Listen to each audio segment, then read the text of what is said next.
Seigneur, mets ta paix dans mon cœur troublé.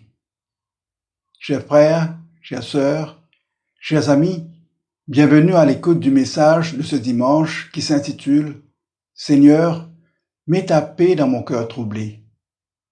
Comme l'indique le titre, il s'agit évidemment d'une prière de supplication que chacun d'entre nous sera appelé à faire s'il estime nécessaire. J'écoutais récemment le témoignage d'une jeune dame expatriée, la trentaine, mariée, mère de 2 jeunes enfants, femme au foyer, épouse d'un informaticien qui occupe un bon poste dans le secteur des services. Au début de son témoignage, en relatant comment elle a reçu Jésus dans son cœur, elle affichait un beau sourire de bonheur. Tout l'auditoire était captivé. Or, soudain, son expression s'assombrit quand elle a commencé à nous raconter comment elle s'est rendue compte de la place disproportionnée qu'elle avait faite à son mari dans son cœur. Cela l'a troublée. Elle est tombée sur la conviction de l'Esprit de Dieu qui lui a montré que, bien qu'elle soit enfant de Dieu, née de nouveau, elle avait relégué Dieu à une place inférieure dans son cœur. Sans qu'elle ne s'en aperçoive, quelqu'un d'autre squattait la place prioritaire, le trône de son cœur. Sous la miséricorde de Dieu, elle s'en est repentie. Elle a demandé à Dieu de rétablir les priorités de sa vie et de mettre la paix dans son cœur squatté. Le trouble qui l'a bouleversée alors a cédé la place à la quiétude que la paix de Dieu apporte dans les cœurs de ceux qui s'ouvrent à lui. Chers amis, seriez-vous de ceux et celles qui aiment Jésus, mais qui vivent avec le cœur squatté, un cœur occupé par des choses, des passions, des désirs, des convoitises, des activités, des projets, des rêves, des rancœurs, l'inquiétude ou le stress qui occupent la place qui doit revenir légitimement à Jésus?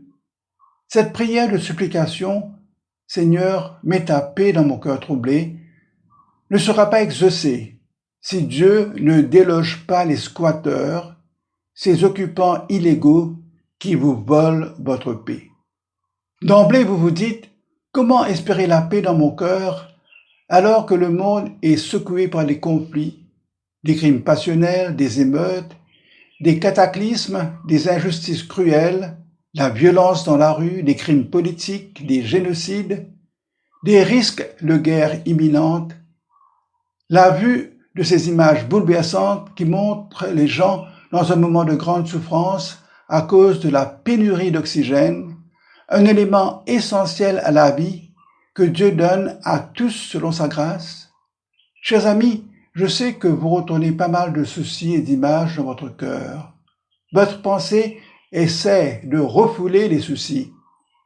Des soucis qui, surtout la nuit, agissent comme une puissance écrasante qui inonde votre cœur d'inquiétude et d'appréhension. En sus de cela, vos soucis, et non des moindres, portent sur l'avenir de vos enfants en bas âge, l'avenir des jeunes, votre lieu d'habitation, qui est la cible des caprices de la nature, vos charges financières, la dégénérescence des cellules du cœur, la maladie, la vieillesse, la solitude, les défis économiques qui s'amplifient au fil des mois, votre sentiment d'avoir été laissé sur le bord de la route du développement économique ou votre avenir professionnel dans un environnement de compétition féroce et peut-être, qui sait, des tracasseries juridiques. Votre cœur est un champ de bataille entre l'inquiétude et l'espoir. Et la réalité de votre vie est telle que l'inquiétude semble l'emporter à tous les coups, alors que l'espoir s'éloigne, s'amenuise pour enfin disparaître à l'horizon. Voilà en quelques mots la problématique, sinon le dilemme que vous estimez est la barrière qui vous empêcherait de connaître la paix de Dieu. Dans ce message, je voudrais définir premièrement la paix dont parle la Bible, deuxièmement je vais laisser Jésus vous dire ce que vous ne devez pas faire pour que votre cœur ne soit pas privé de sa paix. Enfin, je vais permettre à Jésus de vous dire ce que vous devez faire pour que votre cœur soit inondé de sa paix. En guise d'introduction, je voudrais définir la paix. La paix, shalom, est un mot hébraïque utilisé dans l'Ancien Testament et par les Juifs et pas mal de personnes aujourd'hui à ce jour. C'est un mot qui a un sens très large. C'est presque une formule chargée de bénédiction, une formule qui peut faire référence soit à la paix entre deux entités, notamment entre l'homme et Dieu ou entre deux pays, soit au bien-être ou à la sécurité d'un individu ou d'un groupe de personnes. Shalom englobe à la fois la paix, l'harmonie, la complétude, la prospérité, le bien-être, la tranquillité, la paix d'esprit et le souhait que tout soit comme il devrait être. À vrai dire, quand on y réfléchit, si tout était comme cela devrait être, on aurait la paix, la vraie. Dans le Nouveau Testament, il est important de faire le point concernant la paix. C'est le mot eirene qui est employé par l'apôtre Paul, et de ce mot, nous avons en français le joli prénom féminin Irène et l'adjectif irénique. Chers amis, la paix n'est pas seulement une absence de conflit. La paix de Dieu est l'expression utilisée par l'apôtre Paul pour exprimer le concept contenu dans Shalom. Dans le Nouveau Testament, ce concept comprend d'une part la paix de Dieu, d'autre part la paix avec Dieu. Et les deux, la paix de Dieu comme la paix avec Dieu, ne sont réalisables et accessibles qu'en Jésus-Christ. Nous allons prendre la première dimension, la paix avec Dieu. La paix avec Dieu a été brisée par le péché, la toute première désobéissance d'Adam. La relation de confiance avec Dieu n'était plus possible après l'acceptation volontaire du premier couple d'écouter le serpent. Car sitôt le péché commis, Adam a cherché à se cacher et à se tenir hors de la présence et de la vue de Dieu. Comment cette relation allait-elle être restaurée? Réponse, par la repentance et par la foi. Sans la foi en Jésus, il est impossible d'avoir la paix avec Dieu. Pour tous, sans distinction, cette paix avec Dieu passe par la réconciliation que Dieu a lui-même effectuée et établie quand il a voulu, par Jésus, réconcilier tout avec lui-même, tant ce qui est sur la terre que ce qui est dans les cieux, en faisant la paix par Christ, par le sang de sa croix. La lettre aux Romains nous enseigne que cette paix avec Dieu met fin à toute rébellion quand Dieu nous déclare justes et saints par la foi en Jésus. Étant donc justifiés par la foi, nous avons la paix avec Dieu par notre Seigneur Jésus-Christ. La paix avec Dieu précède toute relation réelle avec Dieu. Cette paix nous est accordée par Dieu lui-même. Pour utiliser une image, cette paix a été signée et attestée par le sang de Jésus versé à la croix du Calvaire. Car c'est seulement le sang de Jésus qui est efficace pour purifier, pour effacer nos péchés et nous installer dans une relation filiale avec Dieu par Jésus-Christ. Seigneur, mets ta paix dans mon cœur troublé. La deuxième dimension de la paix, c'est la paix de Dieu. Une fois la paix avec Dieu rétablie, tous peuvent avoir la paix de Dieu. La paix de Dieu est le fruit de l'Esprit de Dieu. L'amour, la joie, la paix. La paix de Dieu est ce qu'on appelle un attribut de Dieu. Cela fait partie de sa divinité. Et Jésus dit à ses premiers disciples, « Je vous laisse la paix. Je vous donne ma paix. Je ne vous la donne pas comme le monde la donne, que votre cœur ne se trouble point et ne s'alarme point. Toutefois, beaucoup ne jouissent pas de la paix de Dieu, même s'ils ont fait l'expérience de la paix avec Dieu par Jésus-Christ. Ils se savent pardonner. Cependant, leur cœur est troublé à cause de l'inquiétude et tous ces autres soucis qui les privent de la paix de Dieu. Ce que Jésus dit à ses disciples, ils ne l'ont pas reçu à cause de leur inquiétude et autres appréhensions concernant pas nécessairement les grands événements dans le monde, mais les choses dont Jésus leur parle dans le texte que nous allons lire ensemble. Je vous invite à ouvrir votre Bible au chapitre 6 de l'Évangile selon saint Matthieu. Nous allons lire les versets 25 à 34. Matthieu 6, 25 à 34. C'est pourquoi je vous dis, ne vous inquiétez pas pour votre vie, de ce que vous mangerez, ni pour votre corps, de ce que vous serez vêtus. La vie n'est-elle pas plus que la nourriture, et le corps plus que le vêtement? Regardez les oiseaux du ciel. Ils ne sèment ni ne moissonnent. Ils n'amassent rien dans les greniers, et votre Père céleste les nourrit. Ne valez-vous pas beaucoup plus qu'eux? Qui de vous, par ses inquiétudes, peut ajouter une coudée à la durée de sa vie? Et pourquoi vous inquiétez au sujet du vêtement? Considérez comment croissent les lys des champs. Ils ne travaillent ni ne filent. Cependant, je vous dis que Salomon même, dans toute sa gloire, n'était pas vêtu comme l'un d'eux. Si Dieu revêt ainsi l'herbe des champs, qui existe aujourd'hui et qui demain sera jetée au four, ne vous vêtira-t-il pas à plus forte raison, gens de peu de foi? Ne vous inquiétez donc point, et ne dites pas, que mangerons-nous, que boirons-nous, de quoi serons-nous vêtus? Car toutes ces choses, ce sont les païens qui les recherchent. Votre Père céleste sait que vous en avez besoin. Cherchez premièrement le royaume et la justice de Dieu, et toutes ces choses vous seront données par-dessus. Ne vous inquiétez donc pas du lendemain, car le lendemain aura soin de lui-même. À chaque jour suffit sa peine.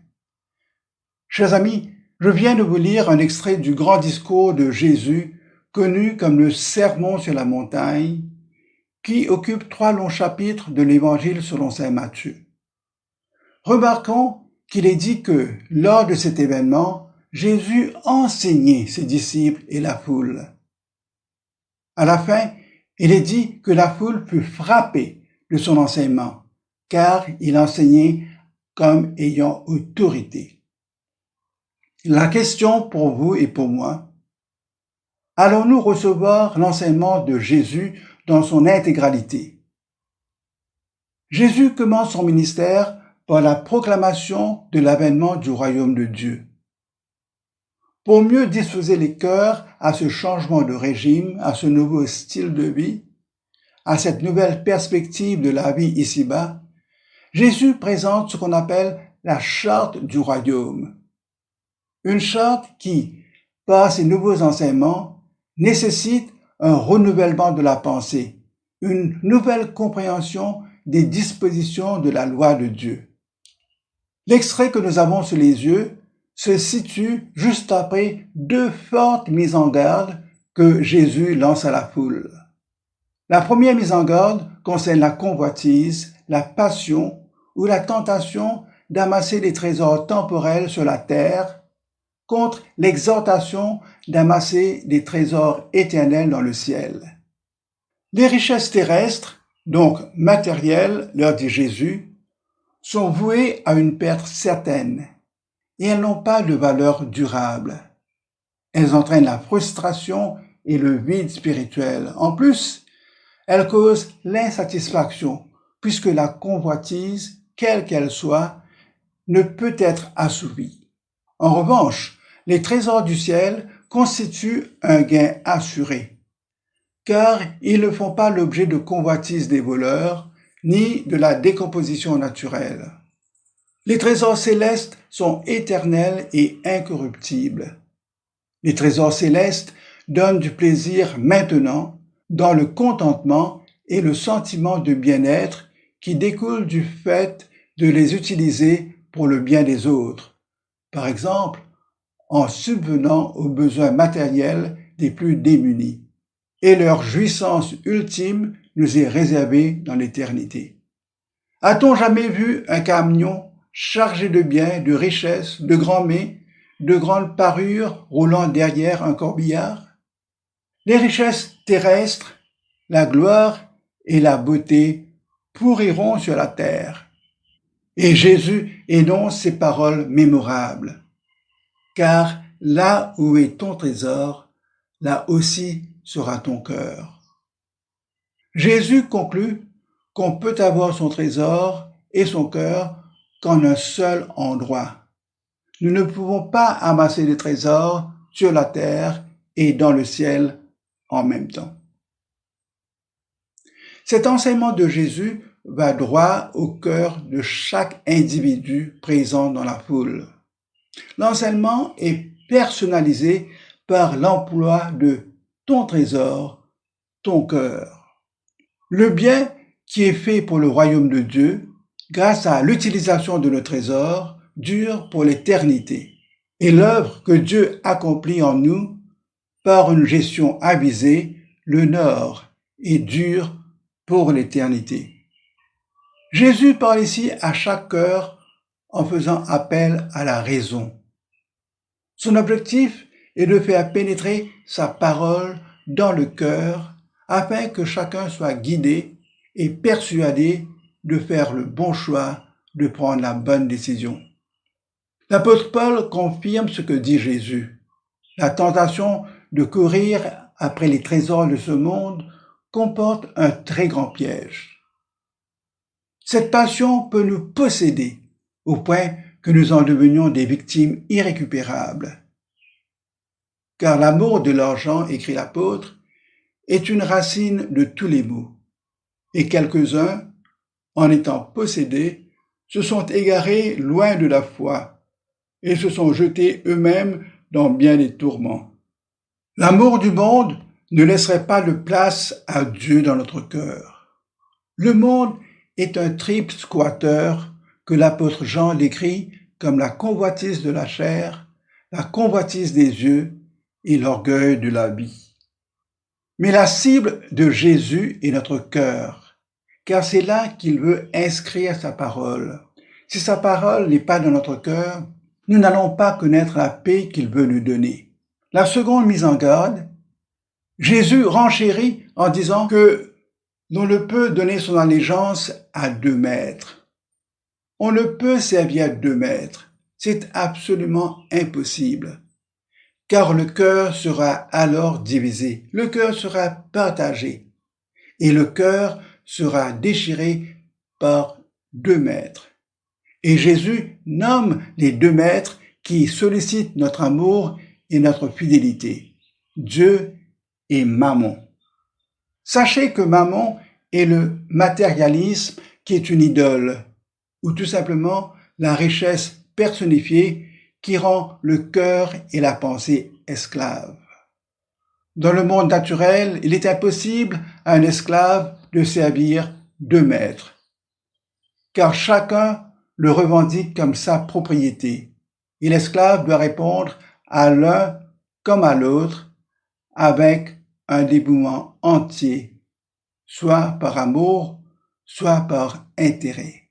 Le matérialisme, l'amour pour les choses matérielles, est en conflit direct avec la fidélité à Dieu. Ne soyez pas esclaves de votre argent ni de vos biens. Utilisez votre argent pour servir le Seigneur et cet argent sera utilement employé pour son royaume. Que faire de nos trésors? Voici ce que dit Jésus. Faites-vous des amis avec les richesses injustes, pour qu'ils vous reçoivent dans les tabernacles éternels quand elles viendront à vous manquer. En fait, C'est le conseil de Jésus aux enfants de lumière. Nous devons nous rappeler que nous n'avons pas besoin d'être riches pour servir Mammon. Les pauvres peuvent être aussi avides de biens que les riches. Parce que le royaume de Dieu est tellement supérieur aux activités terrestres, il mérite notre attention. Nous ne devrions pas nous préoccuper des choses de ce monde, car notre vie est plus que ces choses. Nous pouvons être infidèles à Dieu autant à cause de nos soucis que par notre convoitise et tous ces squatteurs. Nous passons au deuxième point. Laissons Jésus nous dire ce que nous ne devons pas faire pour que notre cœur ne soit pas privé de sa paix. Jésus nous donne un premier enseignement. C'est après ces deux mises en garde et seulement à ce moment-là que nous comprenons l'introduction de Jésus à son enseignement. Il dit « C'est pourquoi je vous dis ». D'une part, c'est pourquoi et la déduction que Jésus fait concernant le raisonnement qu'il vient de leur présenter. D'autre part, il le fait avec autorité. Il dit « Je vous dis ». Cette autorité demande une action décisive, un changement de perspective définitif de notre part. Ce qui frappe dans cet extrait, c'est la répétition des mots inquiéter et inquiétude. Ces mots reviennent 5 fois dans ce texte de 10 versets. Jésus les martèle presque tous les 2 versets. Au verset 25, « Ne vous inquiétez pas pour votre vie ». Au verset 27, « Par ces inquiétudes ». Au verset 28, « Pourquoi vous inquiétez au sujet du vêtement ». Au verset 31, « Ne vous inquiétez donc point ». Enfin, au verset 34, « Ne vous inquiétez donc pas du lendemain ». Il est clair que cette répétition n'est pas un effet de style de Jésus, mais bien une forte insistance de sa part pour que la foule adopte son conseil. À lui seul, le bout de phrase « Ne vous inquiétez pas » est employé 3 fois et il est au mode impératif. Il implique un conseil à suivre, une interdiction. Ce verbe signifie une division, une distraction, un tiraillement, un écartèlement du cœur dans 2 directions opposées. L'inquiétude est une voleuse.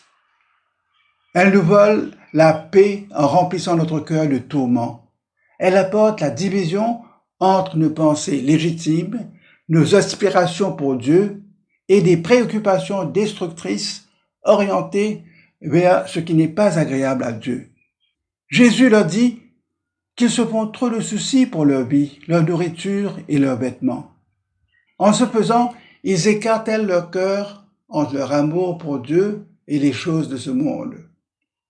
Nous devons nous préoccuper des bonnes choses, les choses ultimes de la vie, en laissant alors la gestion et le souci de ces choses matérielles à notre Père céleste. Chers amis, nous sommes bien d'accord que les fondamentaux, les besoins universels de l'homme, c'est d'avoir de quoi se nourrir, de quoi se vêtir et un toit sur notre tête. Jésus n'en disconvient pas. Or, une inquiétude excessive pour ces choses, aux dépens de notre affection pour Dieu, pourrait nous faire glisser dans le royaume de Mammon. La vie psychique, la vie humaine avec ce corps, avec ses émotions, ses humeurs, n'est pas la vie éternelle. La vie humaine ne doit pas être la priorité de nos priorités. Gloire à Dieu que la vie éternelle est à sa charge et que la vie éternelle est en Jésus lui-même. Est-ce que Jésus est en train d'enseigner l'insouciance, l'imprévoyance, l'indolence, la nonchalance quand il dit de ne pas nous inquiéter? Bien sûr que non. D'ailleurs, à la fin, il dit « À chaque jour suffit sa peine ». Jésus attire notre attention vers les oiseaux du ciel dont Dieu lui-même s'occupe. Le point que Jésus fait est à 2 niveaux. Premièrement, Dieu pourvoit pour toute sa création. Deuxièmement, Dieu est notre Père céleste, aux yeux duquel nous avons une si grande valeur. Est-ce qu'il va s'occuper mieux des petits oiseaux que de nous? Quand j'observais les oiseaux, ils construisaient leur nid à l'extrémité de ces hautes branches qui balançaient sous l'effet des vents violents. Ces oiseaux volaient dans tous les sens pour aller chercher des feuilles de palmier avoisinants. Ils retournaient ensuite à l'extrémité de leur branche et, à la renverse, ils s'accrochaient pour natter leur nid. Enfin, ils s'y infiltraient pour pondre leurs œufs. Est-ce que Dieu construit leur nid? L'illustration de Jésus est que Dieu a tout pourvu pour ces oiseaux. Et tout le processus de construction de nid s'est fait sans inquiétude du côté des oiseaux. Les oiseaux ne s'inquiètent pas, mais ils travaillent. L'inquiétude dont parle Jésus abaisse l'homme au niveau de l'animal qui ne s'occupe que de ses besoins. Notre vie en vaut bien plus.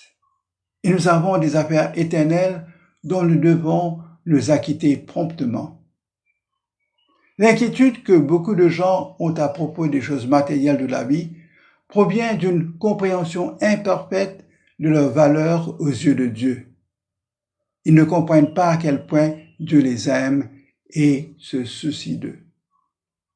Un deuxième enseignement de Jésus, c'est que par nos inquiétudes, aussi grandes qu'elles puissent être, nous ne changeons rien à la durée ni à la qualité de notre vie. Une troisième leçon concerne les vêtements pour le corps, un item qui rend beaucoup de personnes esclaves. L'industrie vestimentaire vaut des milliards de dollars de nos jours. Et la mode préoccupe beaucoup. C'est le domaine où il y a un superflu qui ne se chiffre plus aujourd'hui, alors que beaucoup vivent dans le dénuement et la pauvreté abjecte. Pour enseigner que le vêtement ne mérite pas que l'on s'en inquiète, Jésus compare la supériorité de la beauté du lys, qu'il qualifie comme l'herbe des champs, à la splendeur vestimentaire de Salomon au sommet de sa gloire royale. Là encore, il fait appel à la raison de la foule et il les qualifie, hélas, de gens de peu de foi. C'est ici le cœur de son enseignement. La relation entre l'homme et Dieu se construit sur la foi. Sans la foi, on ne peut plaire à Dieu. Et par notre petite foi, nous le chagrinons, car nous lui disons que nous ne lui faisons pas confiance. Jésus enseigne à la foule à se confier en lui et à revoir leurs priorités. Attention, les païens ne sont pas des athées. Beaucoup croient en un être suprême, mais leurs diverses croyances, ce n'est pas la foi qui les rend justes et saints aux yeux de Dieu. La foi, la croyance en Dieu, ou se remettre au grand bonhomme qui est là-haut, comme disent certains qui n'ont pas le courage de prononcer le mot Dieu. La croyance en Dieu, ce n'est pas la foi qui sauve. Ce n'est certainement pas la foi par laquelle nous entrons en relation avec notre Créateur. Prenons cet exemple où dire qu'on a la foi n'est pas nécessairement une preuve de la foi en Jésus.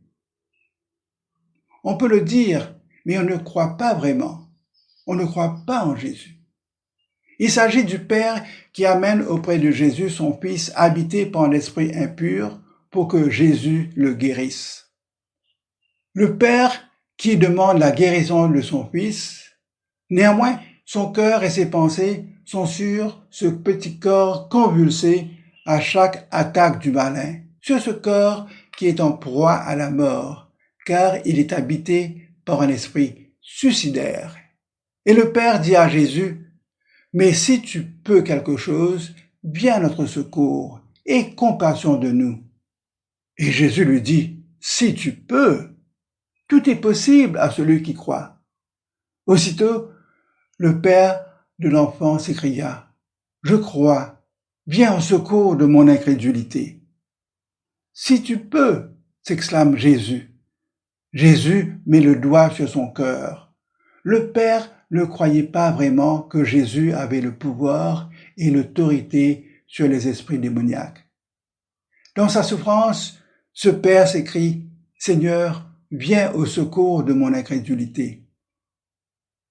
Chers amis, nous vivons dans cette période où la connaissance de ces enseignements de Jésus est si pertinente.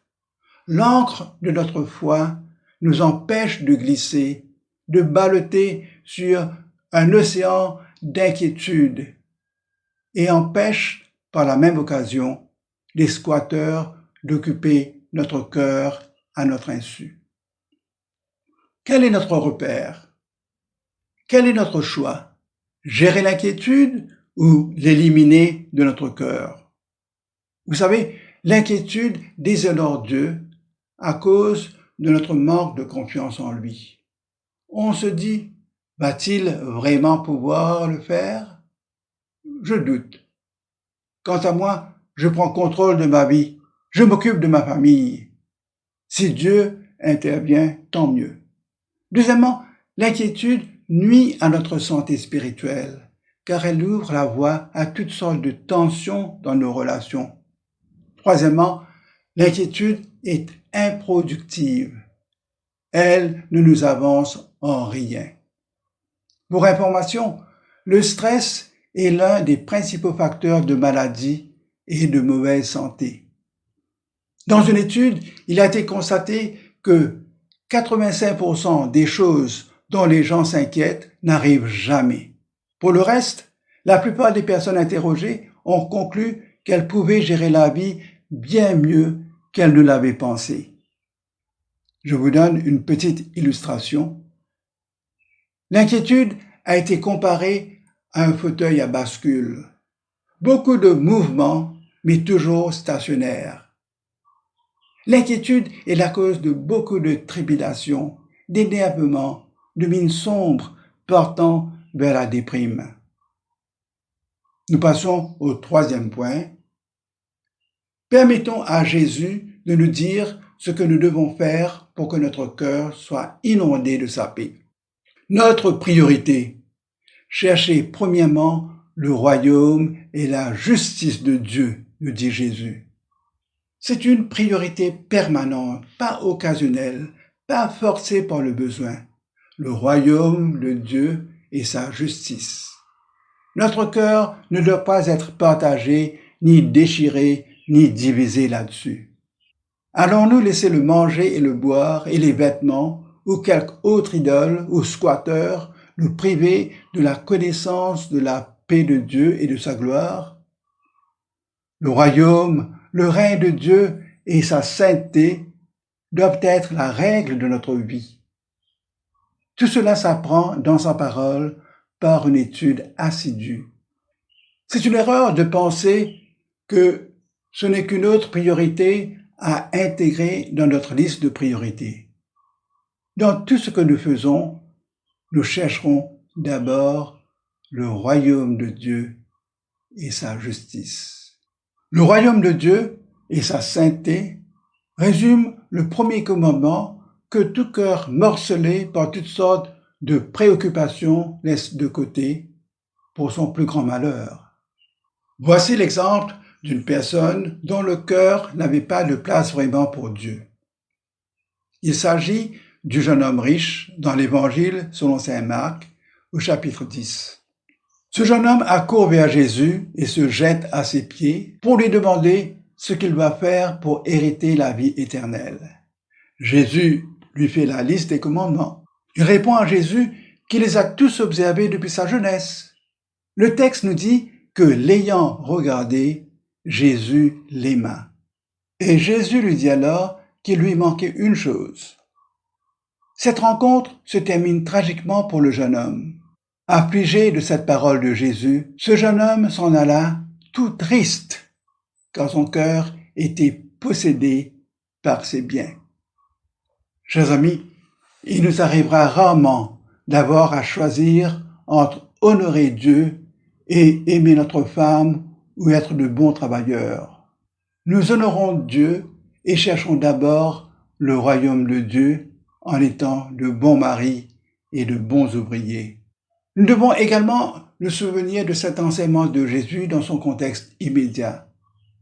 Jésus nous rappelle que notre bien-être physique n'est pas un objet digne pour lequel nous allons consacrer notre vie. Si quelqu'un estimait que cela valait la peine que son Dieu soit Mammon, alors sa vie serait un lot d'inquiétudes et de tourments. Jésus ne nous dit pas simplement d'arrêter de nous inquiéter. Il nous dit de remplacer l'inquiétude par une saine, une sage préoccupation pour le royaume de Dieu. Une habitude ou une passion ne peut être abandonnée que pour une habitude ou une passion plus grande et plus noble. C'est ce que ce dernier verset exige. C'est donc un engagement à trouver et à faire la volonté de Dieu, à s'aligner totalement sur son plan, et cet engagement doit être prioritaire. Jésus promet un trésor céleste, le repos dans la provision divine et l'accomplissement du dessein le plus élevé de Dieu pour nous, la communion avec lui et le privilège de faire partie de son royaume. Ce choix, chercher d'abord le royaume de Dieu, est le choix fondamental que chacun fait lorsqu'il se repent et se convertit. Et chaque jour, notre mode de vie renforcera cette décision ou la niera. Voici une conclusion pleine de bon sens. Ne vous inquiétez donc pas pour demain, car demain se souciera de ses propres choses. À chaque jour suffit sa peine.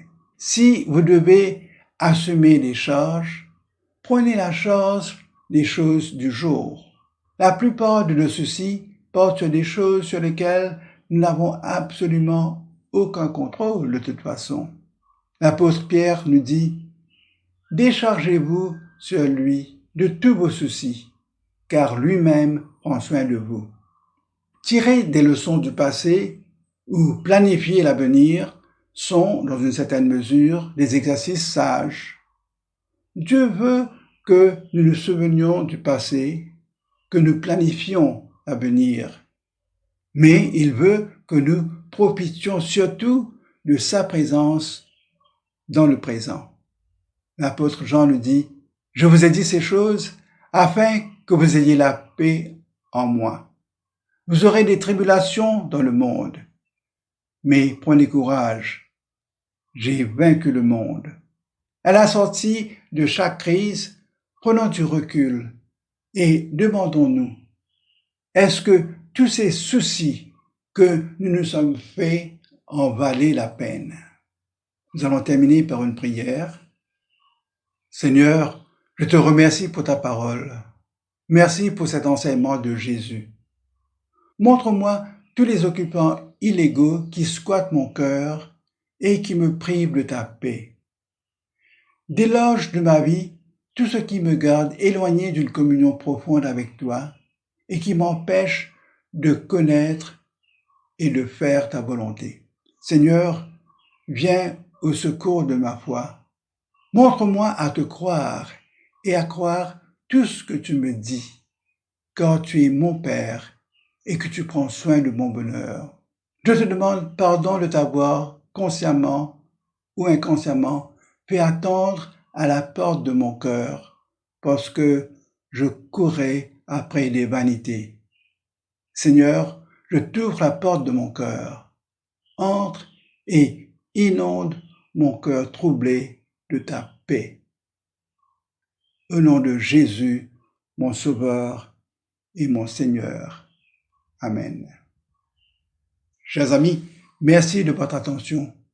Je vous rappelle que le texte de ce message vous est également accessible en format PDF.